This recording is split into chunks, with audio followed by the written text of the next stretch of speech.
Alhamdulillah Rabbil Alameen. Sallallahu wasallam wa barak Nabi Muhammadin wa ala alihi wa sahbihi ajma'in. طيب. Okay, what I'm going to do, guys, Amr, you read, I'll tell you when to stop. Just read until I tell you to stop. Huh? You can just read the English. Just for the sake of time. Just for the sake of time.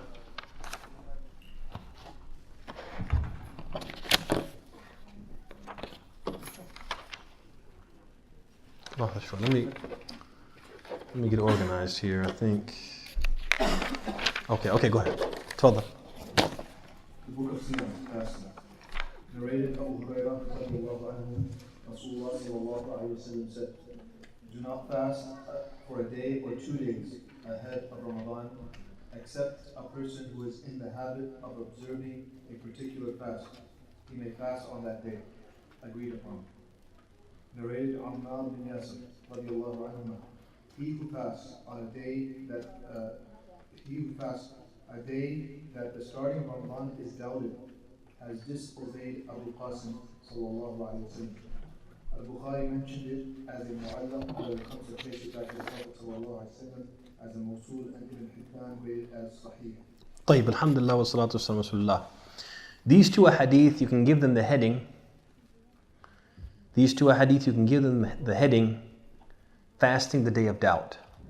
Fasting the day of doubt.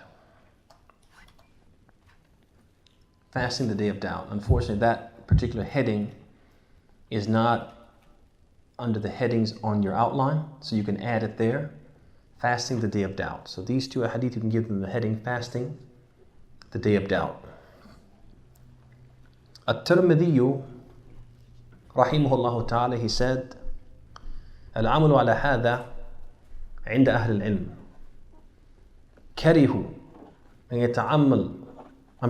يتعجل الرجل والصيام قبل دخول رمضان لمعنى رمضان. So what does the Tirmidhi say? He says that this is something which the scholars have all what? Accepted and applied. They dislike or discourage that a person would do what? Hasten in fasting before Ramadan with the intention of Ramadan. Okay? They dislike and discourage this. So what is disapproved of and what is disallowed and discouraged by the scholars, prohibited by the Prophet ﷺ, is fasting the day of doubt. But what is the day of doubt? The day of doubt is that day wherein no clouds and no rain prohibited or prevented the sighting of the moon. The day of doubt is that day wherein no clouds and no rain prevented the sighting of the moon. You guys follow me? That is the day of doubt, which means the day when cloudiness, overcast, rain prevented the sighting of the moon. That is not called what? The day that follows that is not called the day of doubt. You guys get that? It's not called the day of doubt, which means if a person fasted it, ihtiyatan, he fasted as a precautionary measure with the intention that if this is from Ramadan, then what? I'm fasting it with that intention. Ihtiyatan, as a precautionary measure, he wouldn't be considered from the people who violated this hadith. And if it turned out that that was actually the first day of Ramadan, other people would have to do what? Make up that day, but he wouldn't have to make up that day. And this is how the companions understood the hadith and actually practiced. They actually used to do what? They actually used to fast that day with the intention of what? Of it perhaps being Ramadan. If it were Ramadan, this was my intention that it would be from Ramadan. And this was the practice of Ibn Umar and Aisha and Asma and Muawiyah and other companions. And they would fast it istihbab la wujuban. They would fast it what? As a recommended practice, not what? As an obligatory practice. Meaning, there's no harm if a person what? Doesn't fast it because he's not sure it's what? It's from Ramadan.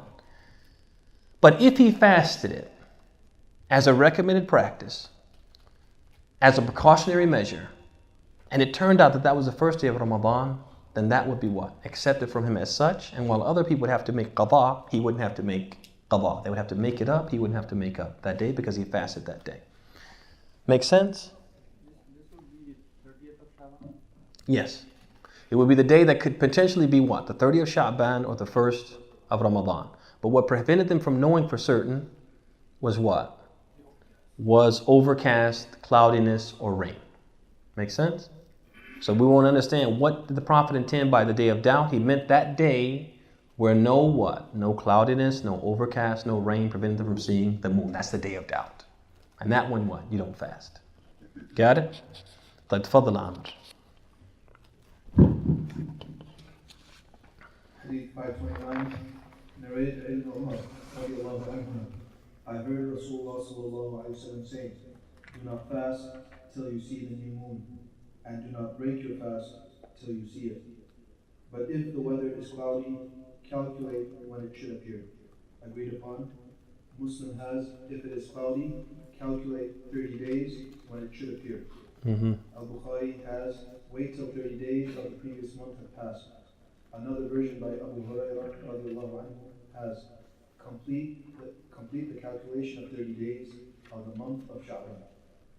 Hadith 530, narrated Ibn Umar radiallahu anhu. The people tried to sight the new moon, and he informed the Prophet sallallahu alaihi wasallam that he had seen it. So he fasted and commanded the people to fast.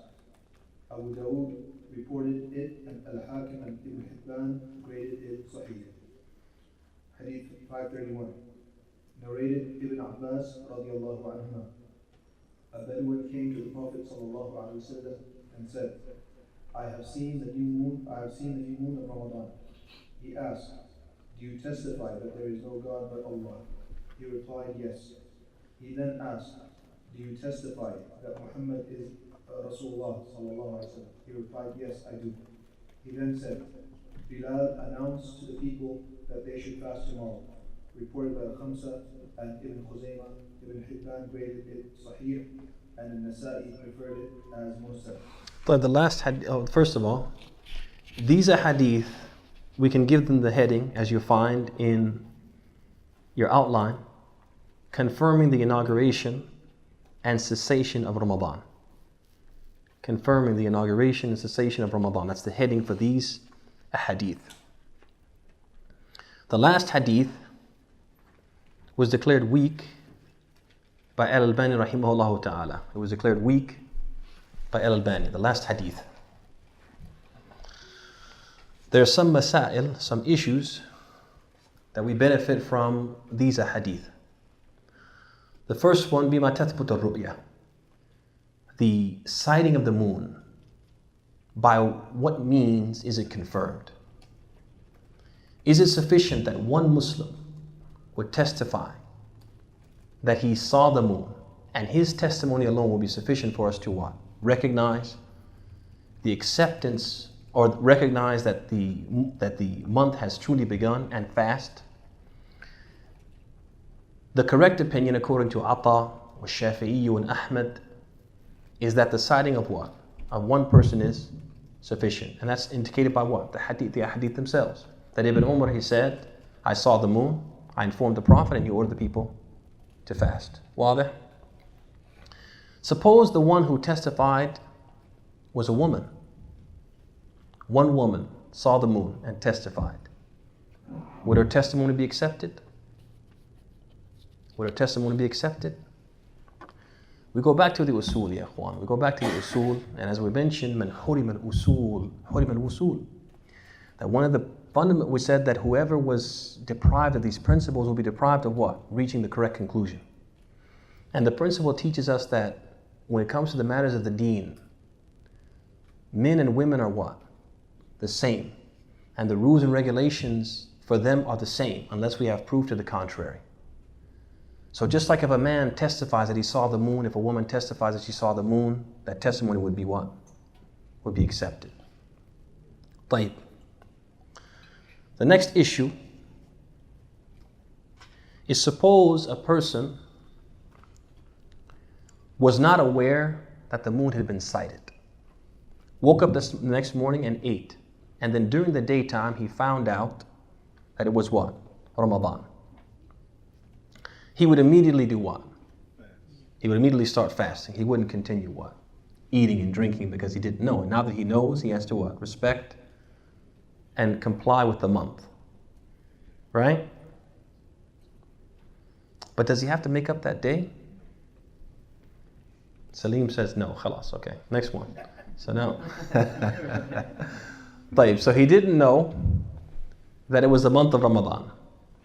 He ate and then found out later in the day. Made the niyyah and continued to fast. Okay? Does he have to make up that day? According to many scholars, even some from the early period, like Ata and Umar ibn Abdul Aziz, and this is also the ikhtiyar, the opinion of Ibn Taymiyyah and Ibn al-Qayyim, and as-Sa'di from the contemporaries, it's also the opinion of Ibn Hazm, is that he doesn't have to make up that day. And they use as a proof the famous hadith of Salama ibn al-Akwa. That's the hadith where the Prophet sent someone to inform the people that today is the day of Ashura.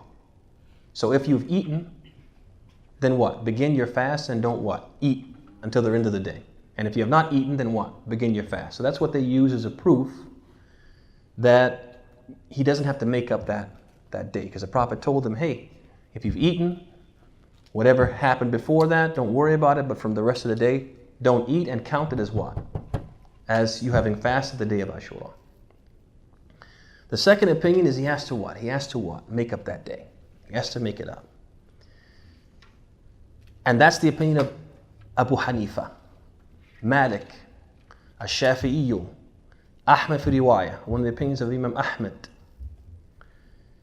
And they use as a proof, as they say, that the person is commanded to fast what? To fast the entire month.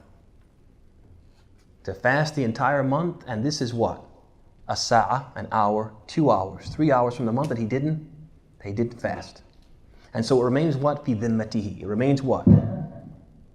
A debt that he owes to Allah until what? Until he pays it. He has to what? Fast that entire day. He didn't fast the whole day, so he has to fast the day, so he has to what? Yaqdi. He has to make it up. And the correct opinion, ya ikhwani wa khawati, is the second one. That he has to do what? He has to make up that day. So how do we answer the hadith of Salama? We answer it by saying that it's possible, the hadith is muhtamal. It's possible that the companions were aware that Ashura was obligatory, but they didn't know that that was what? That was the day. And so that hadith would then be a dalil for those who know that Ramadan is obligatory but don't know that what? It's that day. You guys see that? But it's also possible that the Prophet was informing them of the obligation on that day, that they didn't know before that. And then what? He was saying, I'm making it obligatory. You now have to fast. So they didn't know. And then they would be what? Pardoned, excused. And since the hadith is what? Muhtamal. Because it bears what? Both possibilities. We have a qa'idah. And again, that goes back to what? Man hurim al-usul, hurim al-wusul. That goes back to that. That the scholars, they say, al-hadith or al-dalil, إذا تطرق إليه احتمال بطل الاستدلال به. They said if a hadith bears what? Two possible meanings and they're equally what? Possible, then we do what? We remove it from the equation and we look for what? Other evidences. And the one evidence that we do have is a qaida that says what? It says that we always err on what? The side of caution when it comes to ibadat. And also the statement of the scholars is very strong. They say he has to fast what? The whole month, and this is what? A portion of the month that he didn't fast. So that's the correct opinion, inshallah ta'ala, that he what? Yaqdi. Also, this is what? The safest opinion. The safest opinion. طيب, ثم بعد ذلك from the masail, another issue is one that it comes up a lot in this time of year, and that is whether or not the sighting of one country will be a sighting for what? For everyone. And I don't want to delve too much, I don't want to dwell on this, because this is one of those issues that it's one of the most thorny and one of the most highly disputed issues in the bab of what? Fasting. Okay? But what I do want to say, because we talked about this in the beginning as well, we talked about those issues related to what? How we study. You guys remember that? And one of those issues was what? And يتسع الصدر للخلاف المعتبر, that the chest has to be what? Open to what? Accepting valid difference of opinion. So the thing that I want to really focus on more than anything is talk about what? The opinions which are valid versus the opinion which is invalid. You guys see that? Because again, the scholars of old, when a scholar differed with them, but his method of reaching the conclusion he reached, which they don't agree with, was sound, they what? They were able to what? To accept it even though they didn't agree. But when his method was not sound, that's when they what? They were intolerant. You guys see the difference? So this is what I want to deal with more here than what? Sawab wa khata. Because again, thorny, dalil on every side, and a lot of the adillah is like, it's very strong. And the opinions are what? Very strong as well. So I want to talk about 3 opinions which the scholars have held throughout history, which are what? Which are acceptable and valid opinions, even though we know that only one of them can be right, because al-haq wahid, right? La yata'addad. The truth is one, it doesn't what? It's not numerous truths. There's 3 sound opinions, and the first one is what? Every land has its own sighting. لِكُلِّ بَلَدْ رُؤْيَةٌ. Every land has its own what? Sighting. This was the opinion of Ikrimah, Ishaq ibn Rahawayh, and others.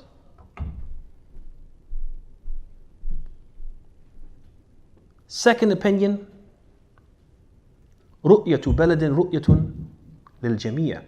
The sighting of one country is a sighting for all. We have one moon, right? We have one moon. If it's seen anywhere in the world, then everyone should what? Fast. And that's the opinion of al-Layth ibn Sa'd, Abu Hanifa, Malik, al-Shafi'i, and Ahmad, the imams of the 4 what? Madhahib. And they use as a proof the hadith which is muttafaqun alayh, agreed upon, of Ibn Umar that we mentioned. إِذَا رَأَيْتُمُوهُ فَسُومُوا. If you see it, meaning what? If any one of you sees it, then what? فَسُومُوا. All of you should fast. You guys see that? إِذَا رَأَيْتُمُوهُ, which is, it's as if he said, إِذَا رُؤِيَ. If the halal is seen, فَسُومُوا. All of you should what? Fast. That's the opinion of the 4 imams and al-Layth ibn Sa'd. Got it? طيب, number 3, اختلاف المطالع. اختلاف المطالع means what? That the moon has different what? Rising points. Right? Has different rising points. And so it may rise in one region and you'll see it. It may not rise in another region and so you won't see it. So that region should fast and that region should what? Should wait until what? They complete 30 days. You guys see that? All 3 of these opinions. This opinion was the opinion of some of the Shafi'iyah, some of the scholars from the Shafi'i madhab. And it's also the ikhtiyar, the chosen opinion of Ibn Taymiyyah. The chosen opinion of Ibn Taymiyyah. All 3 of these opinions are valid. They're opinions that were held by, as you can see, great scholars from the past. And they can't be dismissed. And they can all be argued and defended. They're all defensible. Okay? So the person who holds his opinion, even if we don't share that opinion, the person who holds it, we do what? We respect them. Respect their opinion, respect their view. Ikhtilaf al-matali', that the moon has different what? Rising points. So it may rise in a region and appear, but it may not rise in another region. So this region, they would see the hilal and they should fast. This region, they didn't see it, so they have to complete 30 days. Make sense? That's what they call ikhtilaf al-matali'. But to that, the second one can still apply. That is, seeing in one country. Well, no, if we could say that there's ikhtilaf al-matali', but we saw it, so you have to fast. We could say that's what the second group would say. But we're just saying a third group says no. If you're in this region, you see it, you fast. If you don't see it, you don't fast. And that's how they would combine between what? The ahadeeth. Sumu li ru'yatihi. Fast when you see it. Well, we didn't see it. So we're not supposed to fast. You guys see that? So you guys see how they would argue. It's like I said, all these opinions are defensible. Only one of them is right, but they're all what? Valid. You guys understand that? But there's one opinion that's totally invalid. And that's the one we want to focus on here. That's the opinion of what? Al-Hisab al-Falaki. Using what? Calculations. If you look at the hadith of Abdullah ibn Umar, the hadith where he said, إِذَا رَأَيْتُمُوهُ فَصُومُوا وَإِذَا رَأَيْتُمُوهُ فَأَفْطِرُوا فَإِنْهُمْ عَلَيْكُمْ فَاقْدِرُوا لَهُ. He said, if you see it, fast. When you see it again, break your fast. And if clouds prevent you from seeing it, then do what? Complete the month as 30 days and then begin fasting. That hadith, as it's mentioned here, is only partially narrated. There's a preface to that hadith. And the preface of the hadith, it goes like this. Inna ummatun ummiyya. We are an unlettered, and if you will, illiterate nation.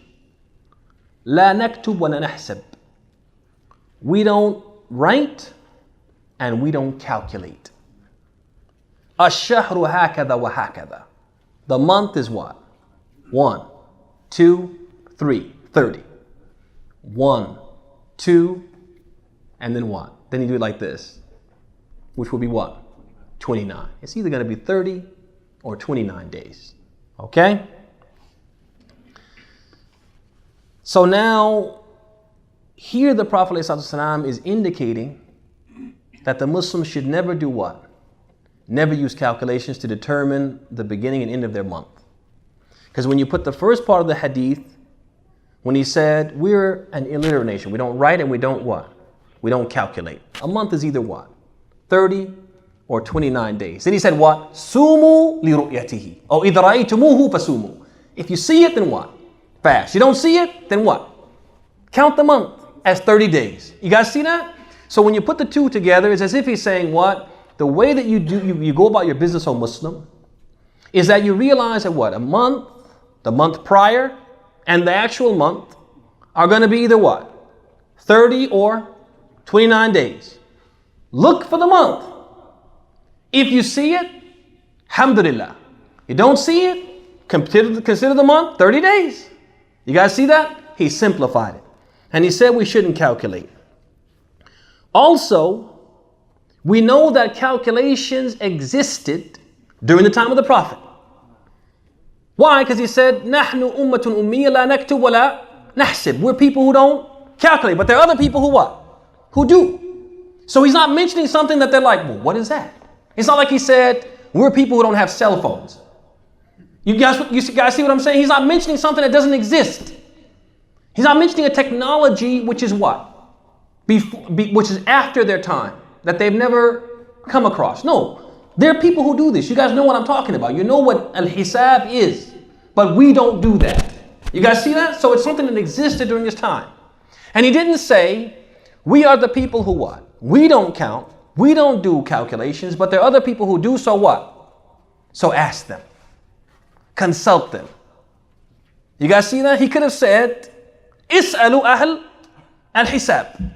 He could have said, ask the people of hisab. No, he said, we don't do it, and our month is this or this, so sumu li ru'yatihi. Idha ra'aytumuhu fasumu. If you see it, fast. You don't see it, don't fast. You guys see that? وعلق أي شيء علق الصيام بأي شيء برؤية الهلال لا بظهوره أو طلوعه. He connected fasting with what? With seeing the moon, not with what? It's being there. You guys see the difference? بخلاف, as opposed to what? As-salat. When he did what? He connected the prayer with what? With the time actually what? Taking place, whether you see it or not. So no one can say, Well, we use calculations for the prayer. So what's the difference? It's a big difference. Because when it came to the prayer, the Prophet connected it, linked it to what? To the time being in, whether you see it or not. But when it came to the fasting, he said what? He linked it with what? Seeing. You see it, fast. You don't see it, don't fast. He didn't say, waqt al-dhuhr. The time for dhuhr is when the sun does what? Passes the meridian. Pray when you see it pass. He didn't say that, did he? He said when it passes. However you know that it passed, it's dhuhr time. You guys see the difference? So you can't make qiyas. Because there's two different things. One of them he connected with what? The actual passing. And the other one he connected with what? The actual what? Seeing. See the difference? طيب.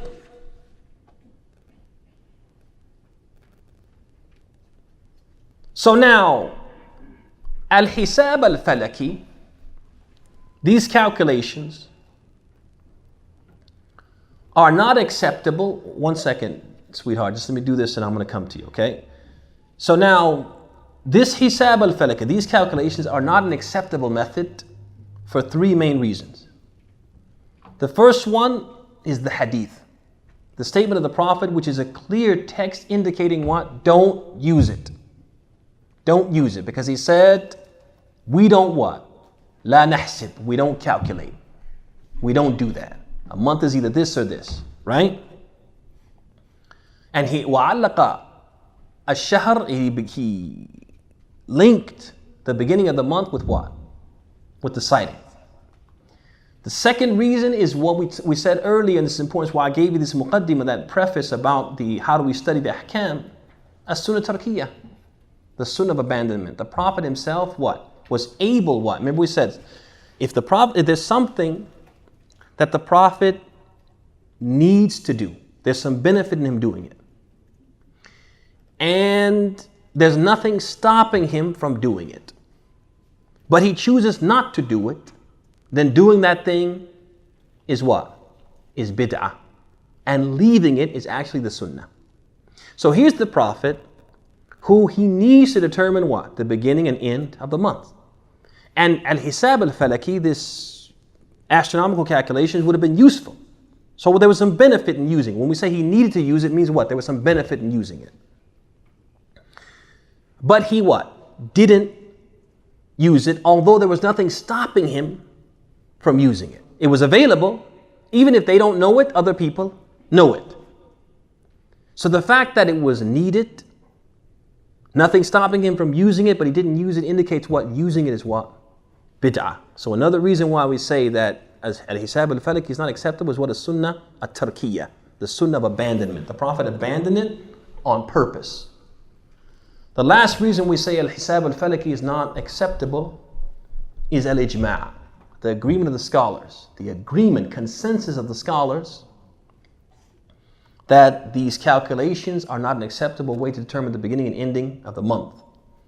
And some people will tell you, in fact, there's a person who's not a scholar, and Islam is not his specialty, but he wrote a book advocating, defending the concept or the idea that calculations is the way to confirm the month. He wrote a book. This book came out a few years ago and there was a big firestorm about it. And one of the things that he proclaimed or claimed was that there's no ijma', there's no agreement amongst the scholars. And this is a common thing that people do, especially people of bid'ah, the people of innovation, is when they don't like something, don't agree with it, is they do what? They deny that there's what? Any ijma'. Because now, once I get rid of ijma', I get rid of the agreement, the consensus, then it's what? It's just up to interpreting what? The ahadeeth. All bets are on. But when you have ijma', that does what? That locks down the issue. Once the scholars agree on something, it can't be dalal. It has to be what? The right thing. You guys see that? That's why Ibn Taymiyyah used to say, al-ijma' min a'zam al-hujaj. He said, ijma', the agreement of the scholars, is one of the what? Strongest evidences and proofs. Because why? It just locks everything down. So at any rate, we do have the ijma' collected, and it was transmitted by Ibn Abdul is one of the scholars who transmitted it, Ibn Abdul in his book At-Tamheed.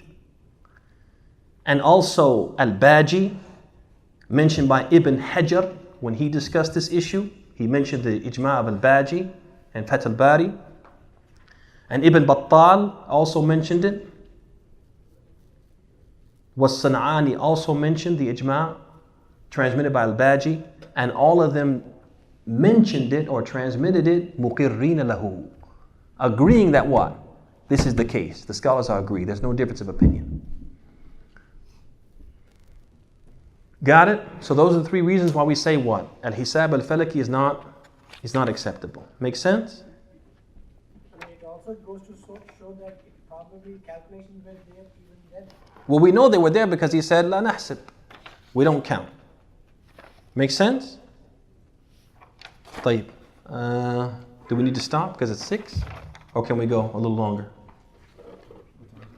Right now it's 6. Yeah, is it 6 o'clock as al-Asr? Really?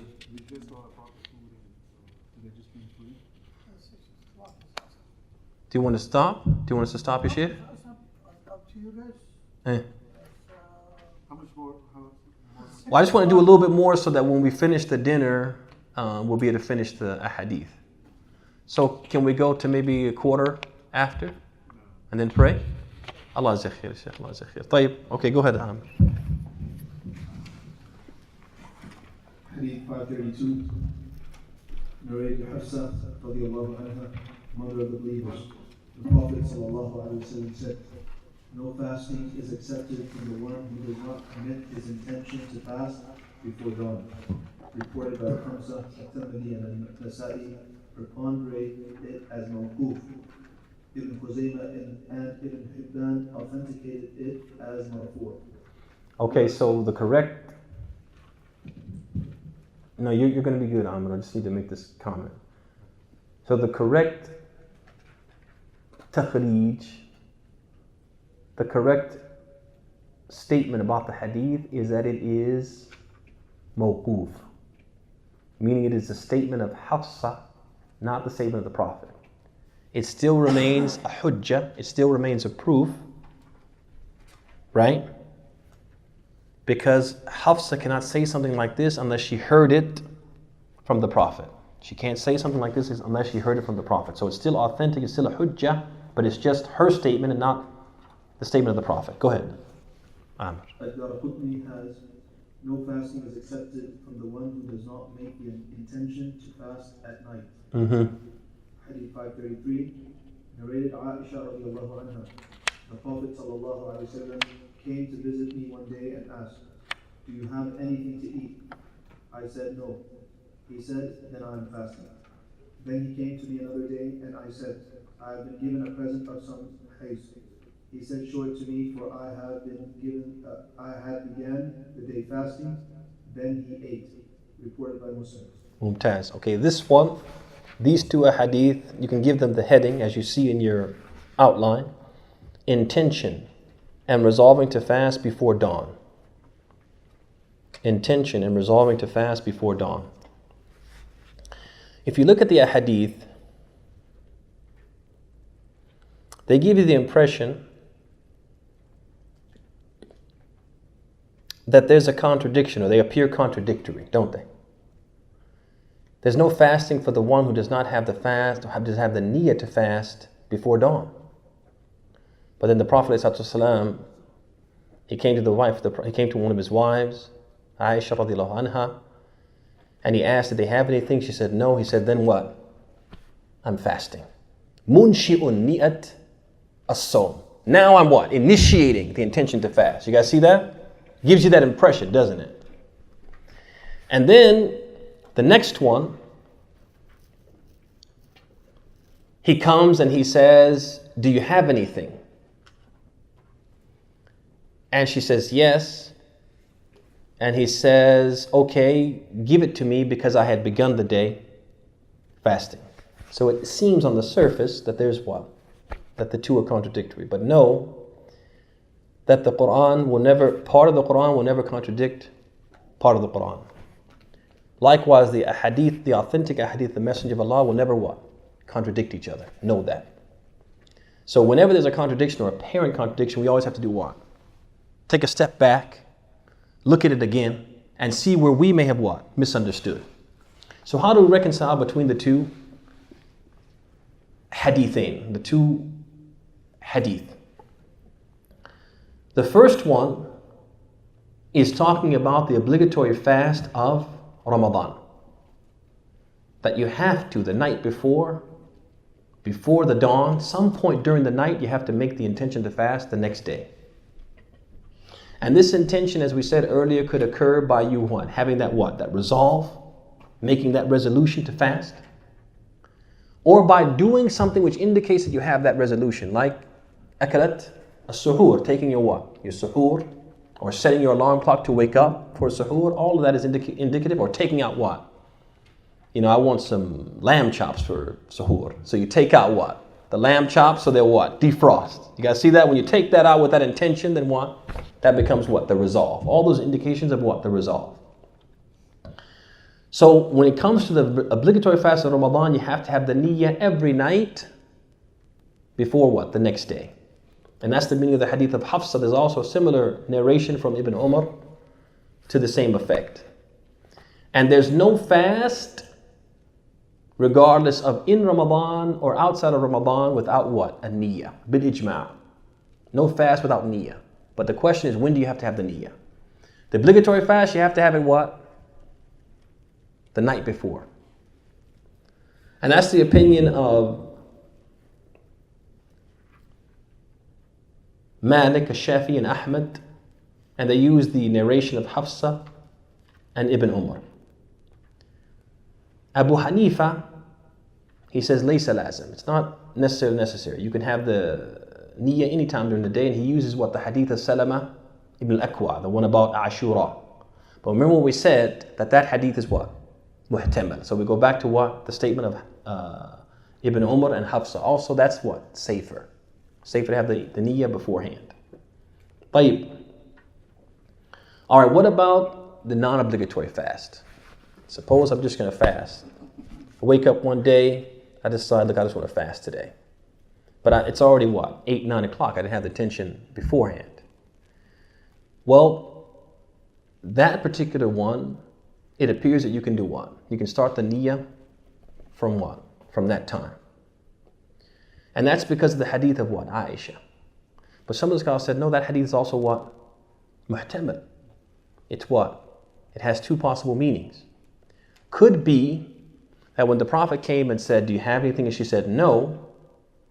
Could be that the Prophet is saying, okay, well, since you don't have anything, I might as well fast. I didn't have the intention before, but now I'm making the intention. It's also possible the Prophet what? He had made the intention, but when he asked her and she had nothing, so he was intending to maybe perhaps break it, but then when she had nothing, he said what? Then I'm what? Continuing my fast. Both of those meanings are possible. But the scholars answer that by saying, yes, but the statements of what? The fatawa of the Sahaba, their verdicts when it came to what? The non-obligatory fast are indicative of the fact that what? You can have the niyyah at any time during the day. So that's how we basically reconcile between the two ahadith. Make sense? Any questions about that? Clear? Tafadali. So I have a question that if you don't have the niyyah to fast like after Fajr, you just make a niyyah like around the time you pray for Fajr, but then you fast will be accepted? Yeah, if it's a non-obligatory fast, yes. But if it's the obligatory fast of Ramadan, we need to have the niyyah before Fajr. Anytime before Fajr. Anytime before the dawn. No, if it were Sha'ban, no, anytime. Anytime. All right, go ahead. Let's do one more set of a hadith if we can. Hadith 534. Narrated sentence in Sa'ad radiallahu anhu that Rasulullah sallallahu alaihi wasallam said, Allahumma salli wa sallam ala people will continue to be alright as long as they hasten in breaking of the fast. Agreed upon. And in the version of the Tirmidhi, on the authority of Abu Hurairah radiallahu anhu, from the Prophet sallallahu alaihi wasallam, who said that Allah Azza wa Jal said, the most beloved slave to me in my slaves is the one who hastens in breaking of the fast. That second hadith, the hadith of Tirmidhi, it has a narrator. His name is Qurra ibn Abdul Rahman. He's a weak narrator. Qurra ibn Abdul Rahman. And because of his presence in the chain, scholars like al-Albani rahimahullah ta'ala and Shu'aib al-Arnaut, they declared this hadith as a weak hadith. So go ahead, Amr, keep going. Hadith 535, Mm-hmm. narrated Anas bin Malik radiallahu anhu that Rasulullah sallallahu alaihi wasallam said, take a meal just before dawn, for there is blessing in sahur, taking a meal at that time, agreed upon. Jamil, keep going. 536, narrated Salman bin Amr al-Dabbi radiallahu anhu, the Prophet sallallahu alaihi wasallam said, when one of you breaks his fast, he should do so with some dates. But if he cannot get any, he should break his fast with water, for it is purifying. Mumtaz. Mumtaz. Perfect. Okay. All right. So these ahadith, these 4 ahadith that Amr just read, we can give them the heading as you find the outline from the recommended practices of ritual fasting. So now this section gives us some indication of some of the recommended practices of fasting. And there's a few masail, there's some issues that we'll just mention ala ujala, because we mentioned a lot of this when we talked about the virtues of fasting.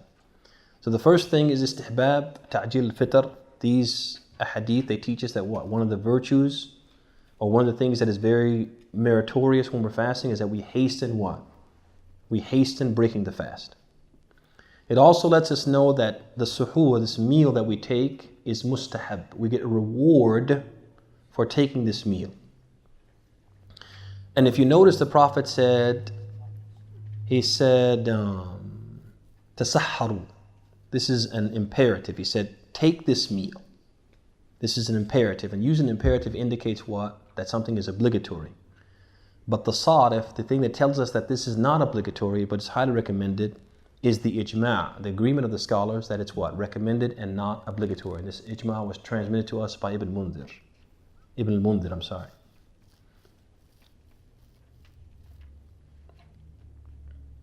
Also, delaying the suhoor, we mentioned it previously, is recommended. You should delay the suhoor.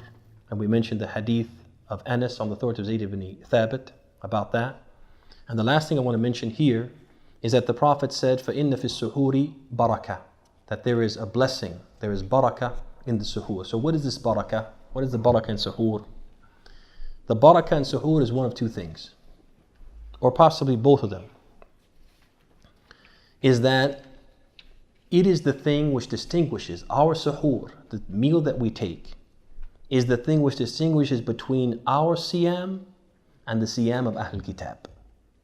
The thing which distinguishes between our fasting and their fasting is that we have this akalat as-suhoor. We have this pre-dawn meal, this pre-fast meal. They don't have that. And this is authentically narrated by Muslim authority Amr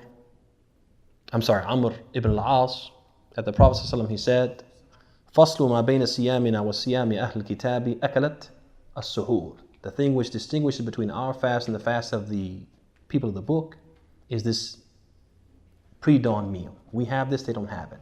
That's one of the things is what? Suhoor barakah. Because one of the things that Islam is keen to do is to give the Muslim a distinct identity. Give him an identity which is what? Distinguishes him from what? From the other people. And he's supposed to be keen to do those things. So anything which will distinguish him from the Ahlul Kitab, he's supposed to what? Do those things. One of those things is what? Eating the suhoor. The other barakah, or the other clarification of what is this barakah that scholars have given, is something we talked about earlier, that with this suhoor, what happens? Tataqawwa. You get strength from this suhoor. It gives you the strength to what? To fast.